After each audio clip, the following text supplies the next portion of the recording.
Hello, everyone. Welcome to the Triangles Meditation Group. Today is December 5th, 2022. And as we do each week, let's begin by linking with Triangles members throughout the world, followed by a sounding of the noontime recollection.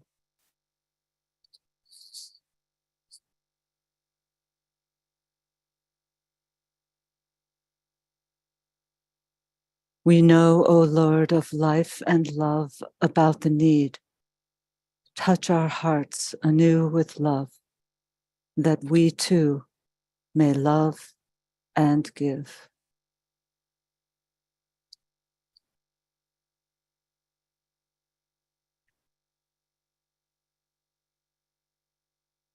The purpose of our work together each week is twofold: to introduce triangles to people who are new to it and to aid them in the forming of triangles.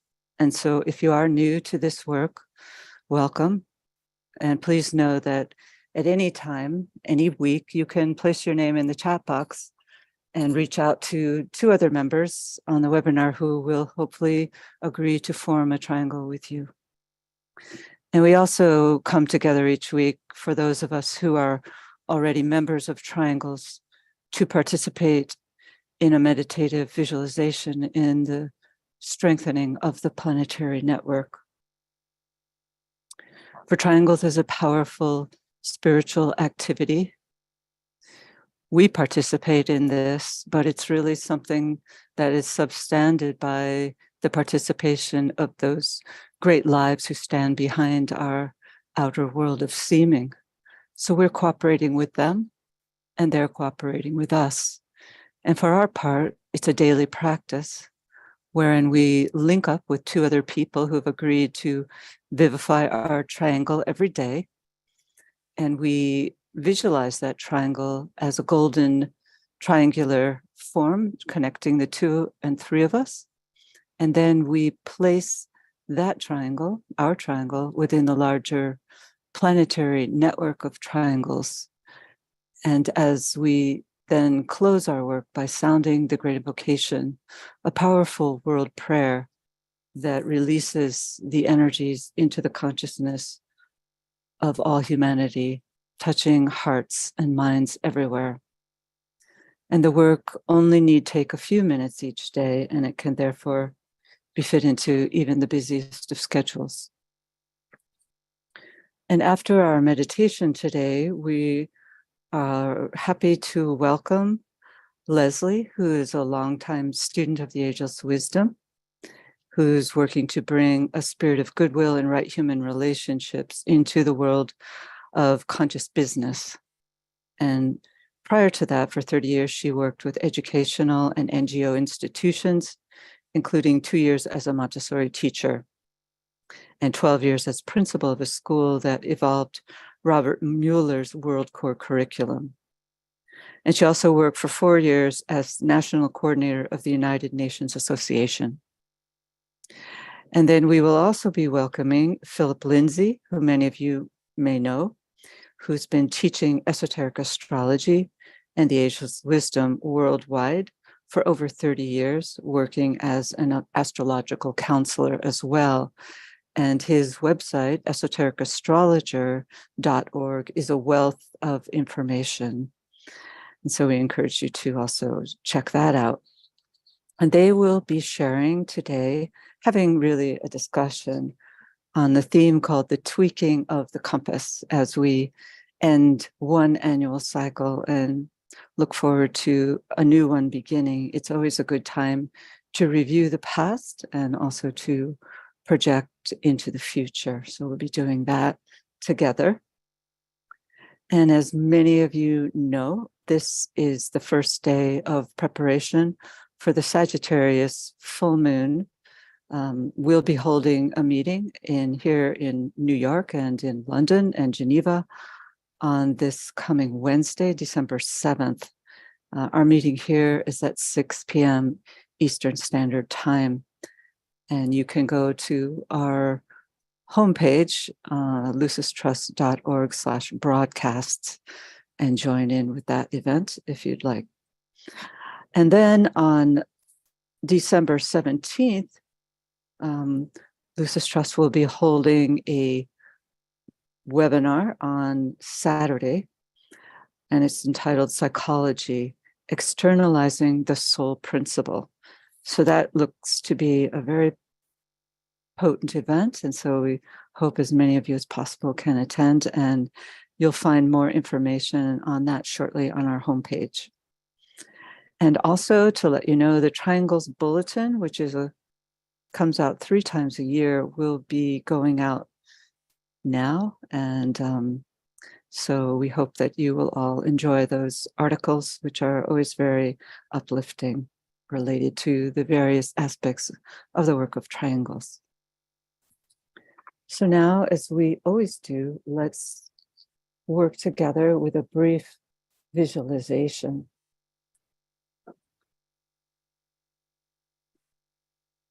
Let's link together as a group, linking with all triangles workers throughout the world. And visualize our work being inspired and part of the great planetary triangle of Shambhala at the apex of the triangle, the planetary head center. Visualize it as a sphere of light.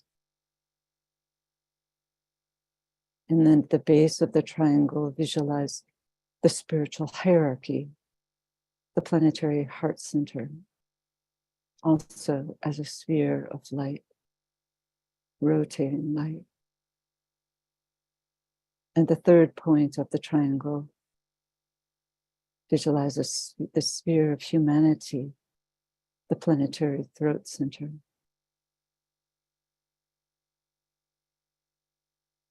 And visualize these points as electric lights circulating energy between themselves, filling the triangle with golden light.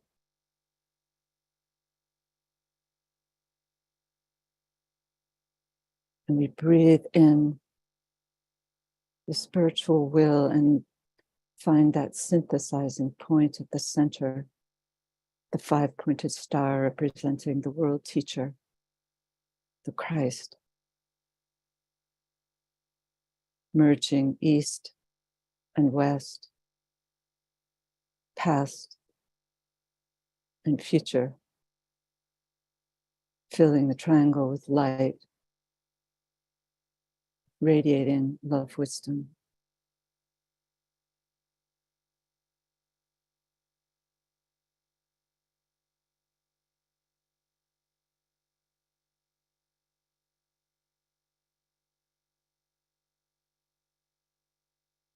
Visualize the sphere of the new group of world servers,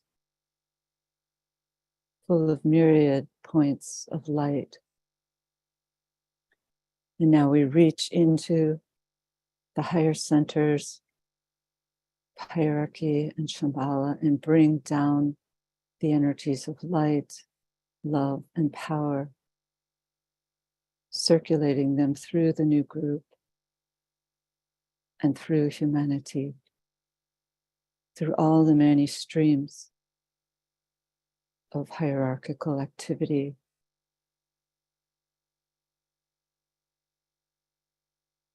Visualize light, love, and power being distributed to all parts of planetary life.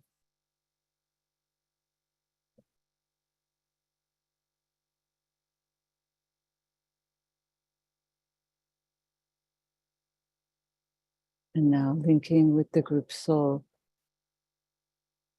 sound the affirmation of light.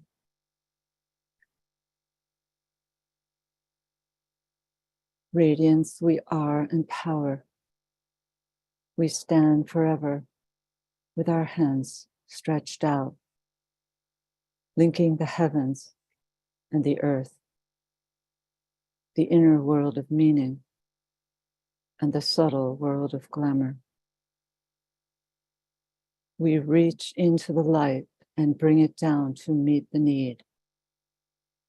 We reach into the silent place and bring from thence the gift of understanding. Thus, with the light we work and turn the darkness into day.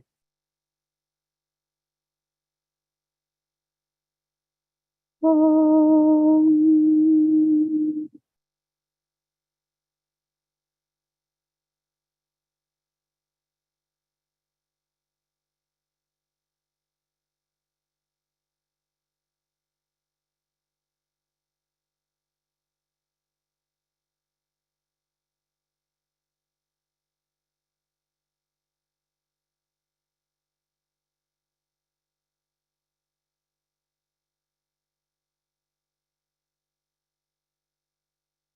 So we're working together in preparation for this festival of Sagittarius, which occurs on Wednesday.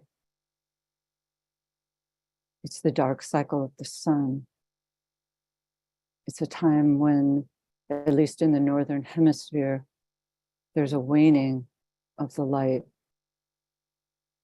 The temperatures drop, the night falls early, and it serves to draw us deep within ourselves. It's a time when we might say we can connect more fully with the inner realms, because the outer realms are not necessarily so inviting. And it's really a reflection of the work that people on a spiritual path are undertaking all year round through our lives of steady discipline. We are letting go of many of the non-essentials that seem to hold much of humanity captive. And through this means of letting go, this means of dropping the non-essential aspects of our lives, we can become closer with our group brothers, particularly at times such as this, when we're really, from one perspective, approaching one of the most sacred times of the year, the winter solstice. So this rapid movement across the path prepares us for entering into that moment wherein, out of the very darkest of nights, the Christ life is born. And humanity as a whole, we know, is becoming increasingly receptive and responsive to this indwelling light. And this is really one of the greatest happenings of our time, this awakening, widespread awakening, which we can see happening throughout the planet, wherein people everywhere are responding to the light, responding to the divinity that they are. And this is strengthening. So as we work together with this energy, this opportunity of this week, we know that Sagittarius is a sign of vision. And we'll be speaking about that in our conversation after the meditation. For as we know, vision is something that comes from the soul. If it's a true vision, it can't be something that's made through the machinations of the lower mind. And in fact, it's said to be reflection of a passage that Hercules was asked to reflect upon before he entered into the ninth gate, the gate of Sagittarius. The teacher said to him to ponder the idea that the flame that gleans beyond the mind reveals direction clear. So our true direction can only come from that which is a higher aspect of the mind. And so using the Sagittarian Gemini bridging capabilities, we can project as a group these lighted strands of energy which will connect us with the group mind. And it is through that means and only through that means, that we can in turn provide the vision, seeding it within the intelligentsia of the world, which will enable us as a human kingdom to move forward. So let's now work seeing the goal, reaching the goal, and then reaching out to and seeing another.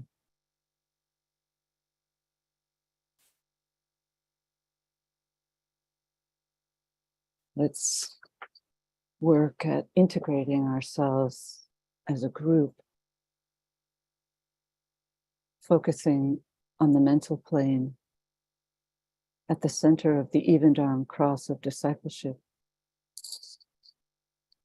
linking in thought as a soul, as a point of love and light with all those people throughout the world who are working within this Triangles meditation group.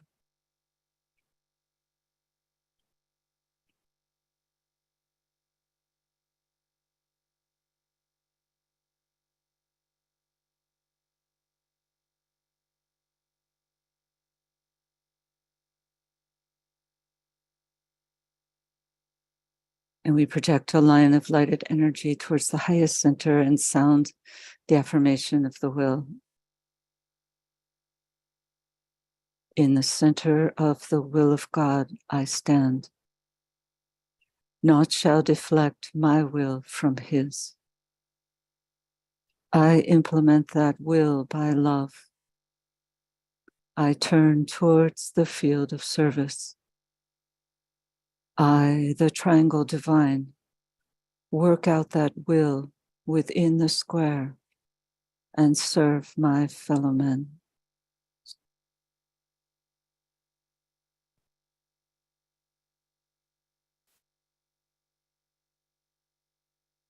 Using the creative imagination, link with two other points of light to create a triangle of light.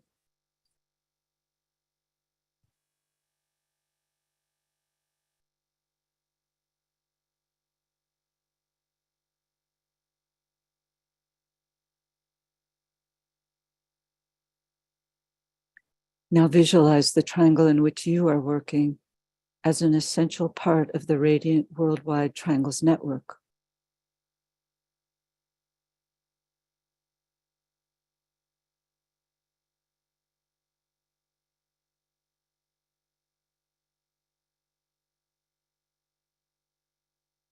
Hold the consciousness immersed within the light of the group's soul, the heart of love which underlies and infuses the network.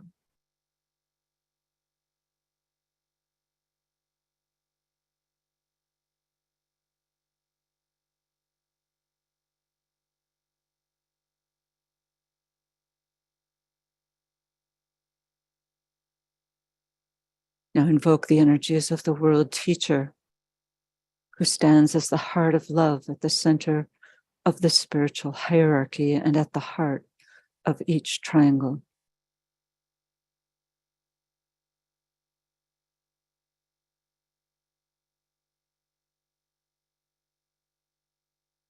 Linking again with the network, the group soul, and the Christ.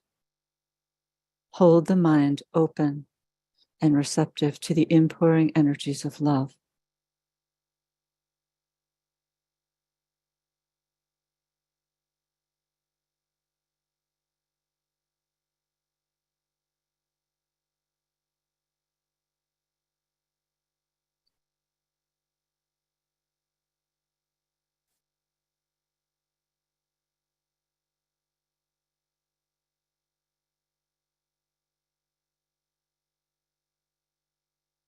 Visualize the energies of love, light, and goodwill circulating in and around the triangle's network from point to point, flowing out through the network into the hearts and minds of people everywhere.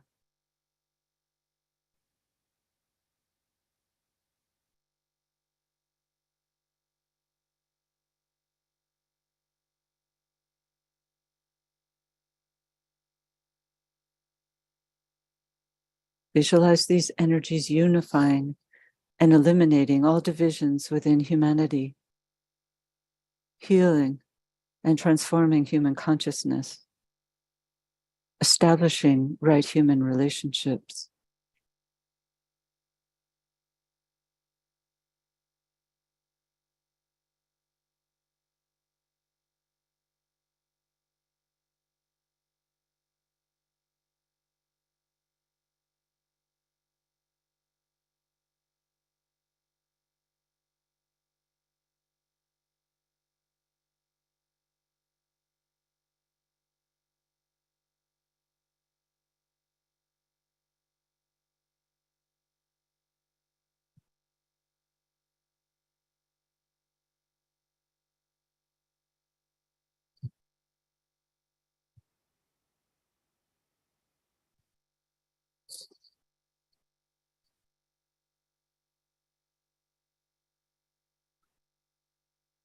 Linking with the group of all triangles workers throughout the world, we sound together the mantra of unification.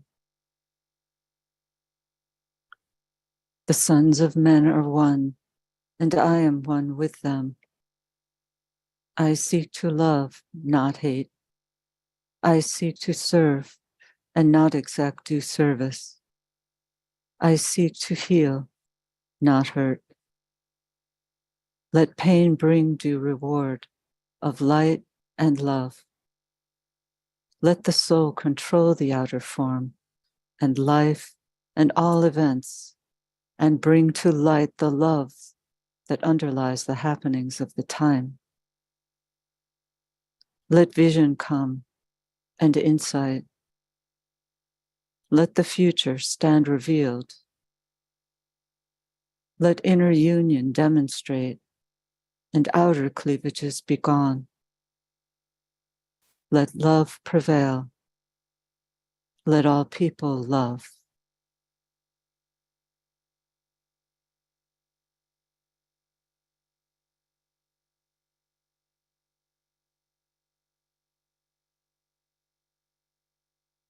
Visualize the whole planet alight with triangles. See new triangles being formed everywhere.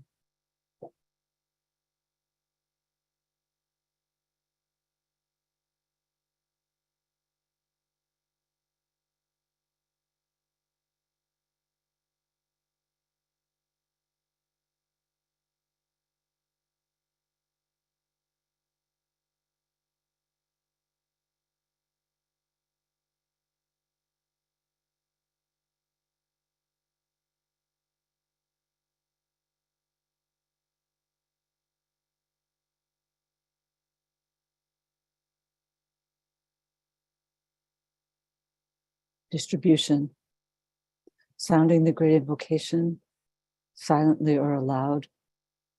And as we repeat each stanza, let's visualize the network acting as a link between the world of spiritual realities and humanity, as a channel through which light and love and divine purpose may flow into human consciousness.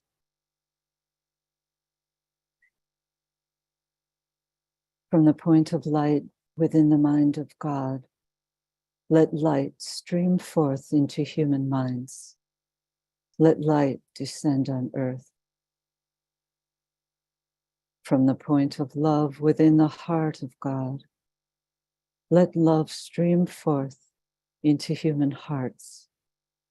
May the coming one return to earth. From the center where the will of God is known, let purpose guide all little human wills, the purpose which the masters know and serve. From the center which we call the human race, let the plan of love and light work out, and may it seal the door where evil dwells. Let light and love and power restore the plan on earth. Om. Om.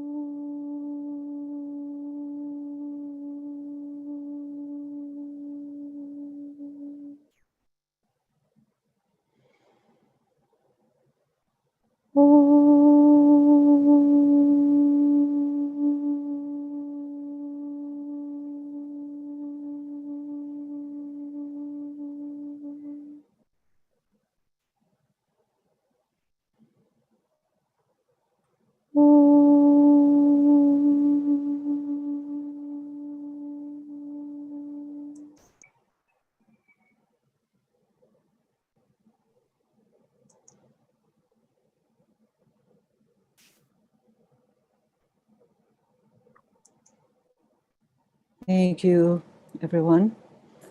And now we welcome Philip and Leslie. Hello. Hi.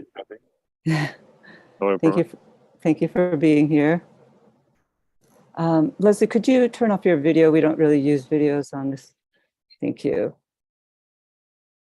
All right. So because we are working in this visionary sign of Sagittarius, and we know that the new group of world servers are the conveyors of vision to humanity, I thought I'd ask both of you to share with the group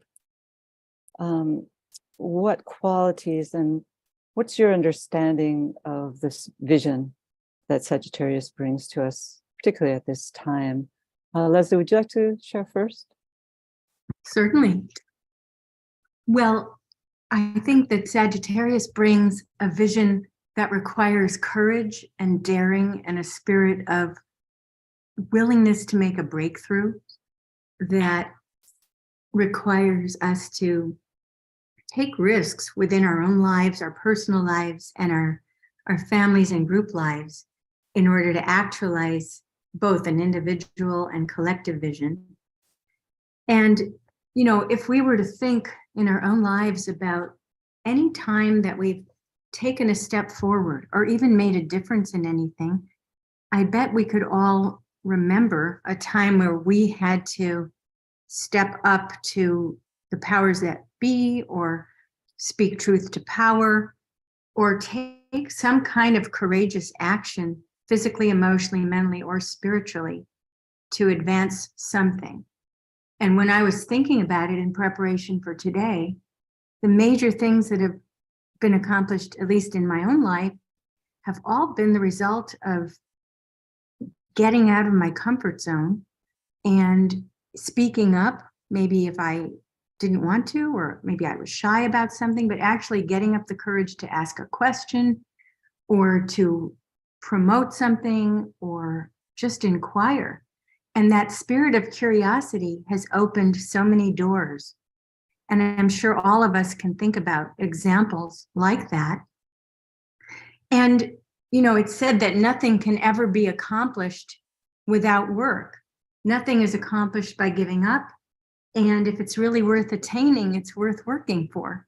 Things certainly fall in our laps sometimes, and that's well and good and probably the result of certain karmic opportunities. But anything really worth achieving has to be worked toward. And that requires going past our ring past knot, pushing through obstacles, envisioning something bold and brash. And we might say that Sagittarian vision, includes daring, it includes boldness and brashness, even a spirit of naivety, speaking up, taking risks, but positive risks, reasoned risks, but risks that can give us a new life on a new turn of the spiral. Thank you. Yeah, that's a bold vision you're presenting. And this is a bold sign. So Philip, how about you? Well, I could pick up on a few things that Leslie mentioned. Could you speak up a little bit louder? Okay, I'll just turn my volume up a bit. I could pick up on a few things There. that Leslie Mm-hmm. and the boldness and the courage, of course, comes from the Leo decanate of Sagittarius. When you look at the 3 fire signs as part of the Sagittarius fire sign decanates, and of course the impulse of Sagittarius is very similar to Aries, the other fire sign. So those three fire signs are all present in some way within Sagittarius, and in terms of taking that first step into the unknown and having the courage to do that, and sending the arrow to the target, or defining a target for oneself, and then shooting the arrow to the target. And this is what I call the annual tweaking of the compass during Sagittarius, because we've just emerged from Scorpio, the tests and trials of and the intensity of Scorpio, the previous sign. And we've also come approximately 9 months since the beginning of the spiritual year in Aries. And so we're at a point where there needs to be a tweaking of direction. And Sagittarius, of course, is a sign of orientation and reorientation. And of course, I think the hierarchy do this every year as well. They what I call the annually amended plan. As per what's happened in the meantime, what decisions humanity has made and so forth. So they make adjustments too. And so we all do it as individuals, as groups, as nations, and the world as a whole during Sagittarius. I think one of the key things for the new group of world observers is staying on track, staying focused, keeping the vision in mind, that broad Jupiterian vision that expands our boundaries, expands our consciousness, because I guess where there's no vision, the people perish, as they say. But also the possibility of falling into the Gemini polarity of distraction. We live in such a distracted world these days, and it's getting worse and worse every year. We're distracted by our cell phones and the media and the noise of the cities and so forth. There's this just continual din going on, and Gemini is very curious and interested in many different things, very diverse, loves to communicate, loves to talk. And so in one sense, Gemini is a kind of the noisy polarity, and Sagittarius is the quiet polarity, but they can both interact with each other as well. They can both change places, because as we know, Sagittarians can be very loud. And the labor of Hercules is about Hercules triumphing over the screeching loud birds of the Stymphalian marshes, by clashing these very loud cymbals together.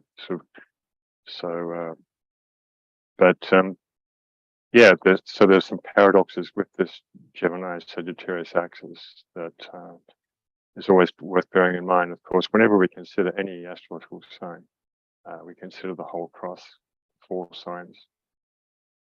So in this case, Virgo and Pisces. Yeah, that's one angle. Anyway. Thank you. We know that the new group is charged with providing vision, but we're also asked to formulate a clear understanding of what it is our next step. A vision is often a long-term vision, very idealistic, which Sagittarius fosters, but we have to have the vision of the next step. And so do you have any thoughts as to what might be some practical vision, some practical steps or objectives that we can formulate during these closing years of the stage of the forerunner in order to make our work of merit in the world, not just our work, but the new group of world servers as a whole? So to direct it to me, Kathy, or it's to both of you, so whoever wants to share first. Well, I'll jump in. Sure. I think that we have to start in our own backyards. We have to clean up our own backyards, get our elementals, in control, handle our own stuff, and make sure that we're aligned and focus on alignment, soul polarization, mental polarization. And to me, that's the foundation. If we're doing that, then we can stand as strong beacons of light, as souls in our family, in our community. And so, cleaning up our own backyard, transmuting. And then the other thing would be not allowing attacks to throw us off track and to throw our unity off track. There's so many attacks on groups, on communities, on families, and of course on individuals. Attacks from within, attacks from without, organized attacks, karmic attacks, dark attacks. And we need to really rein those in and address them, because we should not allow anything to mess up our group unity, because the darkness is so organized and the light needs to be more organized. And we have to do that as we march toward 2025. We can't allow anything to divide us. And the other thing I would say is that crisis comes before our transformation, a crisis of any sort, soul crisis. These are soul engendered usually, but when we address the crises, when we push through them, greater breakthroughs, greater unity are achieved, and we're ready to take that collective action to prepare and align for 2025 and beyond. Thank you. Some powerful suggestions. Philip, do you have something to add to that? Excellent, Leslie. Thanks. Well, you know, I think the vision emerges by trusting the intuition, and Sagittarius is a sign of the intuition. And Sagittarius, the archer, sends forth the arrows of thought and waits for the returning arrow of the intuition, the direct knowledge, the plane above the mental plane, beyond the mental plane, Buddhi, as we call it. And so that's how the vision is captured and brought down, if you like, in the following Earth sign of Capricorn, where it's kind of codified into a belief or religion or thought form that is manifesting. The other thing is education. The new group of world service is a bridge between humanity and hierarchy. And so the second, third rays are working very strongly in this respect with regard to education, to let humanity know that the masters exist, for instance. So it's one of the first things that Blavatsky, her brief was to announce that to the world. And of course, that's run a fairly long course now, over a century and a half. And to the fact that not only do the hierarchy exist, but they are coming back into the world. And the reappearance of the world teacher, Lord Maitreya, the Christ, whatever we want to call him, that is imminent and possibly in our lifetimes, if not in the next few decades, which is hardly anything compared to the last 2,000 years. It's really happening right now. And of course, the hierarchy's approach is paradoxically creating a lot of conflict, is bringing up all the unresolved issues of humanity, the planetary dweller, so that we've become acutely aware of the situation now of the polarities. And this is what's been happening, particularly accelerated in the last 2 or 3 years. And so a lot of people have woken up in that time, were previously completely unaware of what's been going on. So, and this will continue, of course. So, yeah, that's just one short answer there, Kathy. Thank you. Going on. Philip, and Leslie, feel free also to jump in here to share any thoughts on particular astrological configurations moving towards 2025, and what impact you think they might have on the next couple of years. Sure. Well, everyone knows we're on the cusp, a 500-year cusp between the age of Pisces and the age of Aquarius. And for those who are really into the Aquarian energy, it is already the age of Aquarius for them. Maybe not astronomically, technically just yet, but it's not far away. It's less than a century, actually, technically, astronomically. So there is that going on. We also know that we're in a great period of flux on any cuspal period, but also when there's 2 overlapping cycles. Philip, could you speak up a little bit? It's difficult for people to hear you, just a little bit. How's that? Is that better? I've got full volume now. I've got a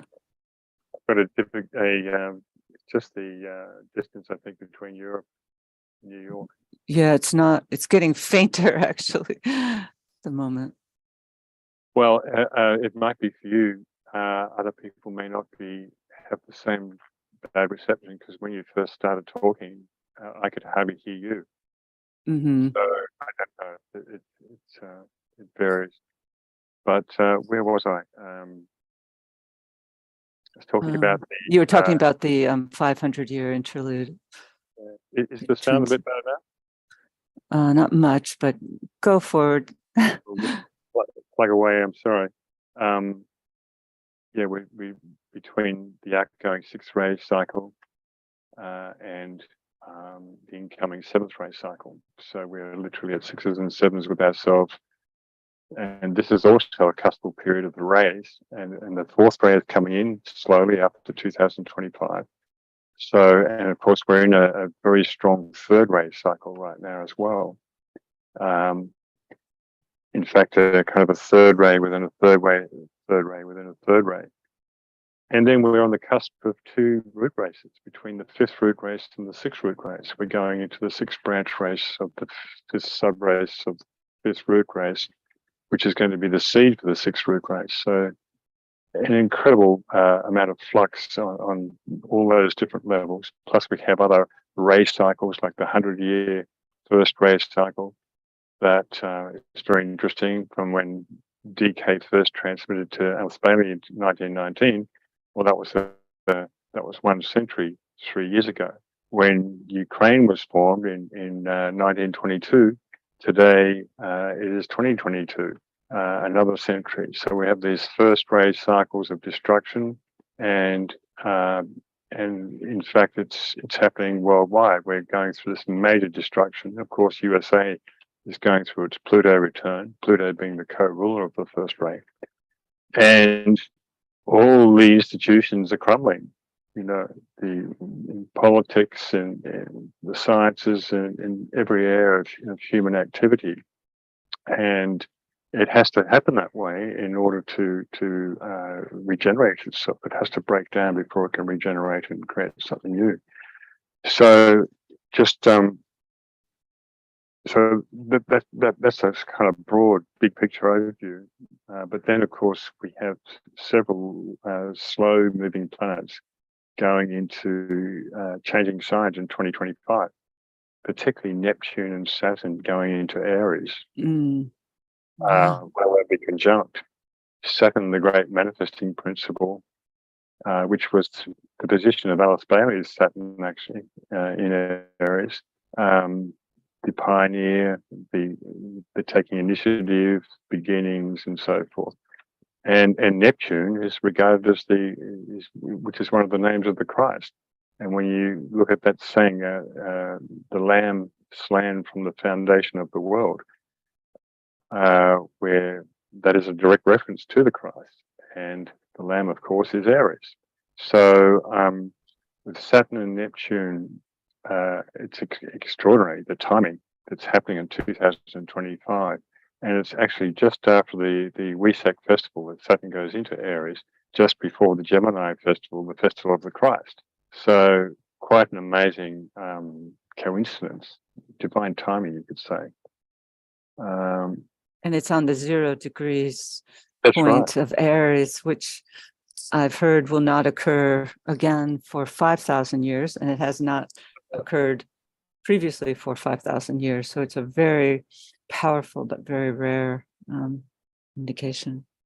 And the other thing is that Uranus is going into Gemini, and Pluto's going into Aquarius. A lot of shifting in the outer planets. Yeah. All within that 1 or 2 year period. So yeah. Something to look forward to. It's definitely an ending. You get the sense that this is a real ending of major cycles, and therefore quite hopeful that new things will come into being.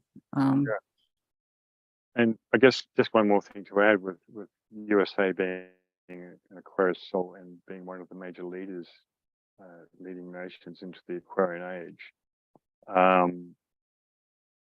The Pluto return first ever Pluto return that's going through now will last till about, I think it's still going to be in orb till about October 23. So obviously any breakdown takes a long time to do. And so Pluto in this 18-month period is, or a bit longer, is going to do its initial, wrecking ball work. But the actual changes that come about will take probably another decade to affect, I think, when you think that the country's been in existence for over 200 years. So when Neptune goes into, when Pluto goes into Aquarius, the soul of USA, that could be extremely empowering, if of course it goes through the, it takes it learns from the transformation experience of the Pluto return. Leslie, do you have anything that you'd like to share? Well, I had also made note of the fact that all of these outer planets are making transits to nations, groups, and individuals. And we can apply that if you look in your own life or in your group life. Anyone, let's say with a July birthday, for example, has had Pluto opposing their sun, creating a total transformation, a breakdown and a rebirth of their individuality, of their shell, covering their body, etc. And so as it comes into Aquarius, the same. And a lot of groups that we know, units of service, have birthdays in Leo. So, Pluto will be opposing that sun, that entity of a soul. So it's just really interesting to study, I think. And Philip has written quite a bit about this. So I think these outer planet transits to nations, groups, and individuals is worth a study in and of itself. It's really, really fascinating and something to prepare for, and also to see in the light of cycles, so that a cycle has a beginning, a middle, and an end. And as the Gita says, all those cycles that have a beginning, a middle, and an end are things that we can prepare for, have gratitude for, not be afraid of, but to seize from an energy standpoint, to harness the nut, harness the jewel that's there, and to again allow it to align us even further. The other thing is it helps us to think about causal levels, because as Philip said, as we all know, we're so distracted by everything now, cities and social media and telephones and everything, that it's easy to focus on effects, but nothing changes when we focus on effects. Only when we focus on causal levels will the outer effects adjust around the vision and the cause. And that's the polarity of the soul to the monad, to the higher self. Thank you. I just have one final question before we open it up to the group, particularly for Philip, because I know you've done a lot of intense study on the hidden history of humanity, the history that extends much farther back into ancient times than our archaeologists or anthropologists have any consideration of. And I wondered, through this visionary perspective that you have, if it gives you some insights into the challenges facing humanity at the present time. Yeah, absolutely. I think I fixed my microphone now, by the way. I think it slipped down under my collar or something. Oh, good. It's a little better. Is that okay?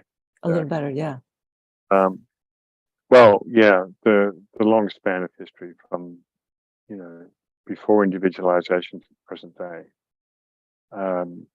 Blavatsky and DK lay out all the root races and all of the grand cycles. But essentially, if we compact it more to just Lemuria, Atlantis, and this current root race, the third, fourth, and fifth root races, we've come from individualization in Lemuria to initiation in this third or fifth root race, and so there is a percentage of humanity that have taken initiation, the higher initiations in the fifth root race that holds it for the whole of humanity, as it were. Just as there's only a small percentage of masters on the planet that can help basically run the planet. So those disciples and initiates of the various ashrams are holding that development point of the development of mind in this fifth root race, the culmination, the jewel of the fifth root race. Even though, as DK tells us, the majority of humanity are still astrally polarized in Atlantean consciousness, but they're rapidly catching up. And we have the Earth chain and Moon chain humanity factor as well too. But for me, what it gives me just very simply, very generically explained, we have the various yogas that have developed in those root races. We have Hatha yoga in Lemuria, Bhakti yoga or devotional yoga in Atlantis, and Raja yoga, the kingly science, in the fifth root race. And we'll go on to Agni yoga, the developing the intuitive factor in the sixth root race, which is going to last millions of years, by the way. Quite a long cycle, but so I think that puts things in perspective for me. And so where I see us now in 2025 is smack bang in the middle at the pivotal point between the age of Pisces and the age of Aquarius. And we're much closer to Aquarius than we are Pisces, although we have large groups in the world who are still Piscean in consciousness, who are still hanging on to the old crystallized patterns, and they're not letting them go, the old ways of doing things. There's a much smaller group that's gravitating towards Aquarius, and we're seeing this at the moment, actually, intentional communities springing up everywhere, like newborn flowers, in response to the world crisis. And this is very encouraging, because this is truly the energy of Aquarius, groups working together. Yeah, thank you both. We do have some comments, and I'd encourage anyone who would like to raise their hand if they'd like to share an audible comment. I'll briefly summarize some of these comments. Clint is asking about what you think about the role of social media, especially Twitter, which Elon Musk has taken over. They said that I mentioned that a couple of weeks ago, that would enable greater freedom of speech. Others are seeing it as a vehicle for attacking others' ability to live freely without prejudice. Is there some way that these two opposites can come to some kind of harmonious existence, or are we destined to live on with this crisis? Where should the new group of world servers stand on this issue, in your opinion? Yeah, well, Musk has done some good things, in my opinion, since he's bought the company. He is a very enigmatic figure. It's hard to figure out his long-term goals because he has many other irons in the fire, other projects. But he's made some very good initiatives, I think, and he is committed to the control of hate speech and so forth. He says how that works out, we'll find out eventually. It's early days yet. But I think there's been so much censorship in the last 2 or 3 years. This is a breath of fresh air. This is a small crack of light creeping in to the most heavily censored media we've ever seen in our lifetimes. And so I think it's a great thing that's happening so fast, so good, but it has a ways to go. And really, humanity has to learn how to talk to each other, how to dialogue, how to communicate properly. Yeah. Leslie, how about you? Any thoughts there? I think social media can be a platform for taking the kind of risks I was sharing, because we all get comfortable in our friendship circles, our families, our groups, and it's so easy to just float and go along with the party line. And it's so easy to have a fixed belief system that feels so cozy and comfortable and safe. And it's scary and risky to sometimes push the boundaries of that through questioning, through curiosity. You know, an example just energetically would be, consider the planet Uranus, everything Uranian, moving through your ninth house of philosophy, beliefs, belief systems, or your 11th house of goals and dreams and visions in your own life. Visualize that. That is going to upset the apple cart. And when we start to think in new directions, we make new breakthroughs, because wasn't it Einstein who said nothing can be accomplished by solving a problem on the level where it was? We have to push past that. And that does create a crisis. And there's a beautiful quote. I can share it either now or maybe as we close, Kathy, but a really beautiful quote about crisis and how we do advance as groups and as humanity. Yeah, let's share that at the end before we close. That would be great. Sure. Mm-hmm. Thank you so much. Marie Christina writes, let us envision the coming epic of woman, the profound empowerment of the feminine, which is awakening throughout the planet. Let's envision a new normal infused by the harmony and beauty of the fourth ray, the ray of harmony and beauty through conflict, the ray of humanity. Let us envision and empower the work of the fourth kingdom, humanity, creating the new materialism, the new civilization. And a concrete suggestion would be to support the work of the UN and affirm the Sustainable Development Goals. Yeah, thank you for those affirmations. Wayne writes that 2024 through 2024 through 2048 is a Plutonian year, 1776. I guess, I'm not sure I'm following this. Okay, 2024 minus 248 equals 1776. And vis-a-vis the new group of world servers in Pluto, Pluto at present only evokes response from groups or from those disciples who are enough evolved rightly to respond. Yeah, did you have any thoughts about that responsiveness to Pluto, Philip or Leslie? Yeah, I mean, that's a great quote there. Thanks for that, Wayne. DK does say around about that page number that Pluto is first felt in the mental body, which is interesting because he also gives it as the ruler of the base chakra, kind of a paradox in a sense, or contradiction. But and obviously each planet is discovered, quote unquote, when humanity is starting to really tap into its energies. And Pluto was only discovered between the two world wars. So it's becoming far more prominent now and felt amongst greater groups of people, I think. And one of the other things I wanted to mention with the social media stuff is that humanity is still learning how to think. As I said, the majority are based in astral consciousness, or kama manas. Even the highest thinkers, there's only a very small group of them, and therefore dialogue is going to be flawed. We are learning to dialogue through right thinking.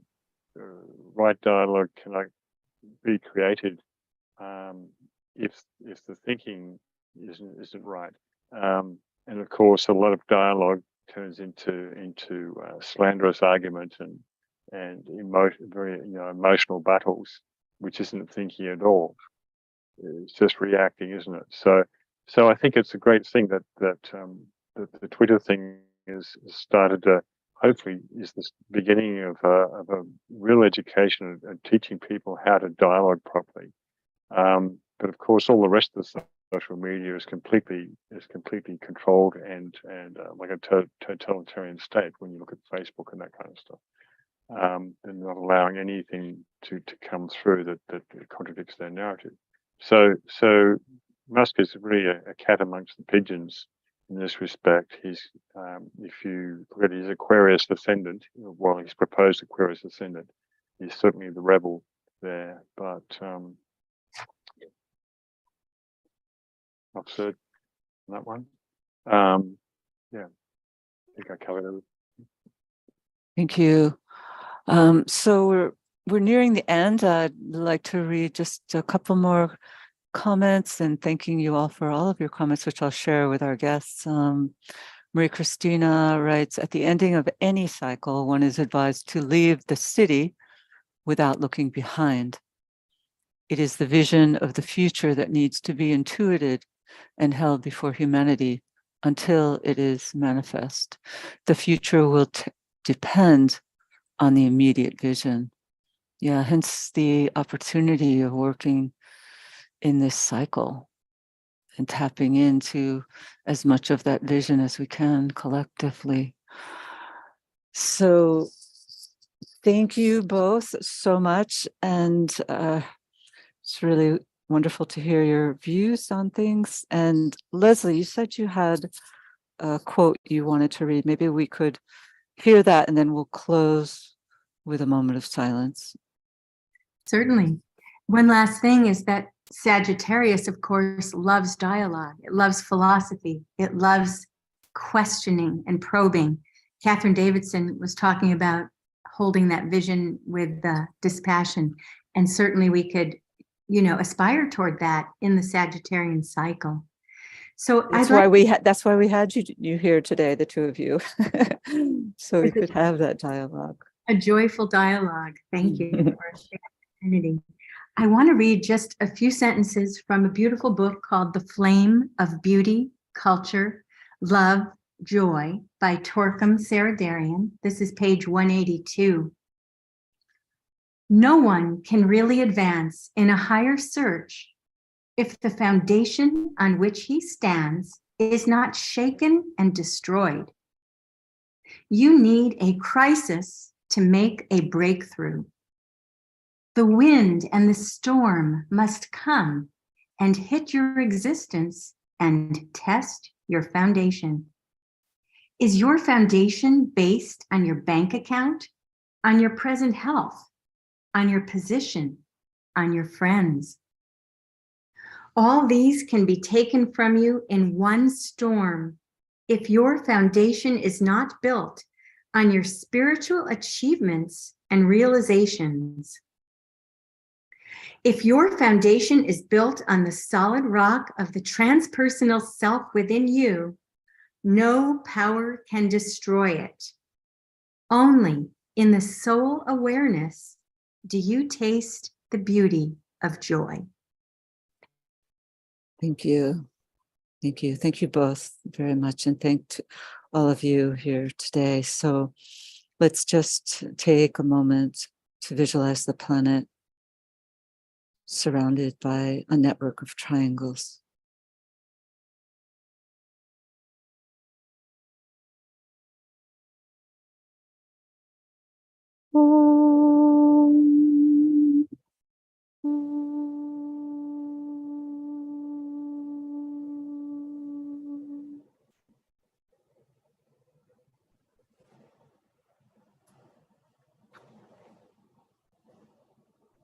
Thank you. Thanks very much, Kathy. It was great meditation.